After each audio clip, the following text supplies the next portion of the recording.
na toya ki ko za ki kai ni garin shaɗi zan ba da baya ko ba hakiya. Rikon amana ki ce za ki yarda ni ne gwanin naki a so da kauna na fansarki duk tanadi na ya zama na hakiya. Ana kira na da ɗan wanki akan kyance da ni gunki zan jura duka ko ba haiki ko da babu suna a raina hakiya. Zan iya kwana ina binki ko babu ranar tsayawar ki masoyiya kaga jinin jikina ka ban shirye shirin na juya ba ki kira ni zan zo koran gadi da ni da ke karmi jayya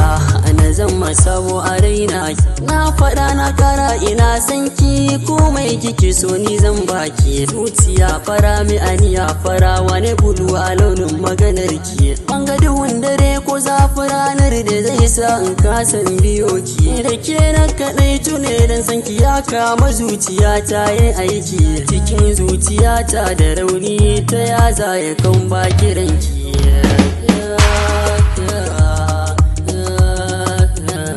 Matabbata ta nuna rayuwa bake babu tsari da nake kina je zance na in kin ka tausaya zan inkari ki ji batutuwa na da gaske dan ni akan kina tara guri shiga mota kawai ki yake zauna ko ba ta tashi ni zan yi turiya. Ya Allah ka sani samun ta rayuwa ta shine na ce wata kumburiya na fahimci ke ce da nutsuwa ta to yanzu ma an ka fari abinda na ban komai ba ko na yi dubin sa a kan kini zan yi kariya. Buri na ki so mu kasance a tare mu bar kyakkyawan labari. Ban zo da komai ba kaunar ki ce ta yi to a can ciki ta tare ba lallai na rayu ba in kika ce za ki bar ni karshe na zariya. Sanin kanki ne cuta maganin tashi zai saka kar ta dore dan so ya wuce ruwa har da abinci karki zaton za ya kare. Shi ake rayuwar kyautatawa daɗin zama sai ya dore shigar so ne ba wuya an guji ranar fitarsa don sai an zure hukuncinsa mai yawa mai laifi har da wayar shi sai ya dore so tafiyarsa ya yake ba mu sani ba bale mu kalla mu kare kaso ko ba kaso ba da yanayinsa jikin kowa sai ya tare. Ni shaida ne na ga hali na so tabbaci na yawa mutane